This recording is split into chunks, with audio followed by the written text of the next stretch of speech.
Selamat malam Bapak Ibu Saudara dikasih Tuhan.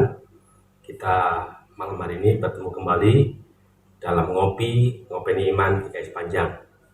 Sebelum kita membaca dan mendengar firman Tuhan, mari kita berdoa. Bapa Surgawi, kami ucap syukur dan terima kasih Tuhan, karena kebaikan Tuhan saja kami boleh dipertemukan dalam ngopi pada malam hari ini. Sebentar kami akan membaca dan mendengar firman Tuhan. Kiranya apa yang akan kami baca dan kami renungkan boleh menjadi berkat bagi kami semua tempat ini. Terima kasih Tuhan. Hanya dalam nama Tuhan kami Yesus Kristus kami sudah berdoa. Amin. Bapak Ibu, mari kita membaca firman Tuhan. Firman Tuhan pada ngopeni iman pada malam hari ini terambil dari kitab Amos, pasalnya yang ke-6, ayat ke-1 sampai dengan yang ke-7. Akan saya bacakan. Amos pasalnya yang ke-6, ayat yang pertama sampai dengan yang ke-7. Celaka atas orang-orang yang merasa aman di Sion, atas orang-orang yang merasa tentram di Gunung Samaria, atas orang-orang terkemuka dari bangsa yang utama, orang-orang yang kepada mereka kaum Israel biasa datang. Menyeberanglah ke Kalne dan lihat-lihatlah, berjalanlah dari sana ke Hamat yang besar itu, dan pergilah ke Gad orang Filistin. Adakah mereka lebih baik dari kerajaan-kerajaan ini? Atau lebih besarkah daerah mereka dari daerahmu? Hai kamu yang menganggap jauh hari malapetaka tetapi mendekatkan pemerintahan kekerasan, yang berbaring di tempat tidur dari gading dan duduk berjuntai di ranjang, yang memakan anak-anak domba dari kumpulan kambing domba dan anak-anak lembu dari tengah-tengah kawanan binatang yang tambun, yang bernyanyi mendengarkan bunyi gambus, dan seperti Daud menciptakan bunyi-bunyian bagi dirinya, yang minum anggur dari bokor dan berurat dengan minyak yang paling baik, tetapi tidak berduka karena hancurnya keturunan Yusuf. Sebab itu sekarang mereka akan pergi sebagai orang buangan di kepala barisan, dan berulah keriuhan pesta orang-orang yang duduk berjunta itu. Demikianlah firman Tuhan. Bapak Ibu dan saudara kasih Tuhan, tema kita dalam ngopi malam hari ini adalah kenyamanan yang palsu. Bapak Ibu pernah mendengar istilah mager enggak? Ya mungkin akhir-akhir ini ya kata mager ini cukup sering kita dengar. Mager itu adalah kepanjangan dari malas gerak. Kenapa kita malas gerak? Karena kita sudah nyaman dengan kondisi pada saat ini. Saya teringat pada saat saya masih kecil, ketika habis mandi pada sore hari, saya duduk di depan televisi nonton film kartun. Lagi asik-asiknya nonton film kartun, tiba-tiba dipanggil sama ibu saya untuk beli telur di warung. Padahal saat itu film kartunnya lagi rame-ramenya Bapak Ibu ya, lagi seru-serunya. Tetapi karena disuruh dengan muka yang cemberut, akhirnya saya berangkat juga. Saya berlari ke warung itu, segera setelah selesai saya kembali lagi, ternyata filmnya sudah selesai. Nah, pada saat itu saya merasa, waduh ini sayang sekali ya. Harusnya kalau saya nggak pergi ke warung, saya bisa menikmati film kartun itu sampai selesai. Nah itu adalah mager pada saat dulu waktu masih kecil. Pada zaman sekarang, orang dewasa sekarang, kalau mager, dia dulu di rumah, lagi santai, ngobrol bersama keluarga, dia mau pesan makanan, minuman, atau pesan barang yang lain misalnya, itu hanya melalui aplikasi saja Bapak Ibu. Jadi zaman sekarang memang dimudahkan sekali ya. Jadi orang bisa mager, bisa nyaman di rumah sambil nonton TV, sambil bercengkrama, itu bisa mendapatkan apa yang dia butuhkan. Pada bacaan kita tadi di Amos pasal yang ke-6 ayat 1-7 disebutkan bahwa Amos itu menubuatkan kehancuran umat Israel. Pada saat Amos memulai pelayanannya, kerajaan Israel sudah terpecah menjadi dua Bapak Ibu, yaitu kerajaan Israel Raya yang dipimpin oleh Raja Yerobeam yang kedua, sedangkan kerajaan Yehuda yang dipimpin oleh Raja Uzia. Kenapa pada saat itu Allah mau mengadakan penghukuman kepada umat Israel? Karena pada saat itu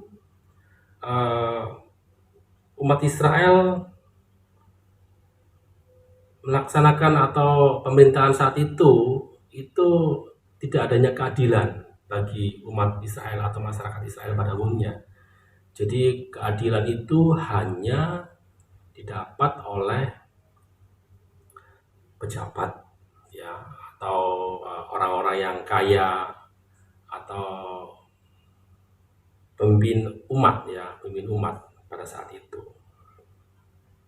Jadi ketidakadilan itu dirasakan oleh rakyat biasa. Nah, itu kenapa Allah mau menghukum umat Israel. Itu yang pertama. Sedangkan yang kedua, relasi antara Allah dengan umat Israel itu terjadi kesenjangan Bapak Ibu. Kenapa? Karena pada saat itu umat Israel apabila melaksanakan ibadah, memang meriah ibadahnya, tetapi ibadahnya itu hanya seremonial saja, hanya ritual saja. Jadi mereka kelihatan saleh di tempat ibadah, tetapi pada kehidupan sehari-hari tidak seperti itu. Ya sama seperti kalau pada saat sekarang ini kita setiap minggu rajin ke gereja ya. Kita pelayanan di gereja, kita ikut paduan suara, kita ikut menjadi bapel atau menjadi penatua. Tetapi pada saat kita di luar gereja, dalam aktivitas kita sehari-hari, kita tidak sesuai dengan apa yang firman Tuhan inginkan. Nah, itu kenapa Allah ingin menghukum umat Israel pada saat itu.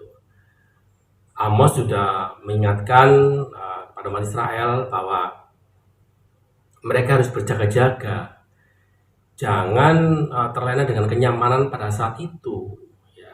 Tetapi umat Israel merasa bahwa dia adalah umat pilihan Tuhan, jadi mereka sudah nyaman dengan keadaan pada saat itu. Ya. Sama seperti kita pada saat ini, bahwa kalau kita mager, kita sudah nyaman dengan keadaan seperti ini, kita nggak mau ada perubahan, kita nggak mau ada perubahan dalam sikap, dalam hidup kita, Bapak Ibu. Ya, ada berita beberapa bulan yang lalu ya, ya cukup menghebohkan juga, yaitu kisah investasi bodong ya, atau investasi apa Bapak Ibu ya. Di situ diceritakan bahwa awalnya ada seorang pemuda ini hidup seperti biasa, ya, tetapi di kemudian hari tiba-tiba dia menjadi seorang yang cukup kaya, yaitu kaya raya. Jadi dia mempunyai rumah mewah, dia memiliki mobil mewah, perhiasan mewah, apa yang dia pakai, yang dia kenakan itu serba mahal. dan ini diupload di media sosial Bapak Ibu. Jadi dia sampaikan bahwa kalau Anda ikut atau berinvestasi di sini, Anda akan memperoleh keuntungan yang besar, sama seperti yang saya lakukan pada saat ini, gitu Bapak Ibu. Karena diupload di media sosial, maka banyak yang tertarik, ya, banyak yang mengikuti. Mereka menginvestasikan puluhan juta sampai ratusan juta, bahkan sampai miliaran Bapak Ibu. Tetapi ternyata itu adalah penipuan Bapak Ibu, ya. Jadi mereka berkeinginan sama seperti pemuda tadi. Jadi mereka kepingin kaya raya, hidup mewah, padahal apa yang didapatkan orang yang sukses itu tidak dengan duduk manis saja Bapak Ibu, ya, tetapi kita harus berusaha dan bekerja dengan keras. Jadi dari bacaan firman yang barusan kita sampaikan tadi, kita boleh belajar bahwa yang pertama, kita harus menjaga relasi kita dengan Tuhan, ya. Di sini relasi kita itu bahwa kita harus tergantung pada Tuhan. Jadi kita tidak bisa hidup tanpa Tuhan. Jadi kita selalu membutuhkan Tuhan dalam setiap aktivitas kita sehari-hari. Jadi karena tanpa Tuhan kita tidak akan bisa hidup sampai dengan sekarang ini. Dan yang kedua, kita harus bisa hidup sesuai dengan firman Tuhan.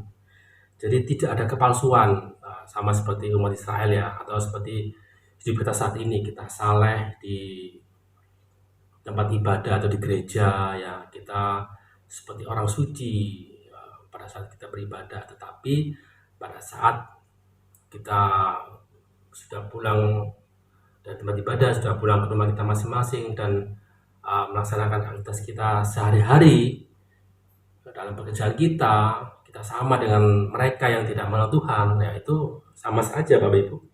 Jadi semua itu penuh kepalsuan. Jadi itu yang bisa saya sampaikan dari bacaan firman pada malam hari ini di Amos pasal yang ke-6 ayat 1 sampai dengan 7, bahwa kita jangan terlalu nyaman dengan kondisi saat ini. Jadi kita harus berubah, ya. Perubahan kita itu kita harus tetap mempunyai relasi dengan Tuhan, dan kita harus tetap mempunyai tetap menjaga firman Tuhan sehingga kita bisa melaksanakan aktivitas kita dengan baik. Itu yang bisa saya sampaikan Bapak Ibu. Mari kita berdoa. Bapa Surgawi, kami ucap syukur dan terima kasih Tuhan untuk bacaan dan renungan firman pada malam hari ini dalam ngopi atau ngopi imannya Tuhan. Bagaimana pada malam hari ini kami boleh belajar tentang kenyamanan yang palsu, ya. Jadi kita harus bisa berubah, kita harus bisa menjadi lebih baik. Jangan seperti orang yang di luar sana yang belum mengenal Engkau, ya Tuhan. Dan kiranya Tuhan senantiasa mengajarkan kami untuk selalu mengingat akan firman-Mu. Terima kasih Tuhan. Ampunkan Tuhan untuk segala dosa dan salah kami. Hanya dalam nama Tuhan kami, Yesus Kristus, kami sudah berdoa dan mengucap syukur. Amin. Terima kasih Bapak Ibu sudah mendengarkan firman Tuhan pada ngopi pada malam hari ini. Sampai ketemu di ngopi iman di episode yang akan datang. Terima kasih. Selamat malam. Tuhan memberkati.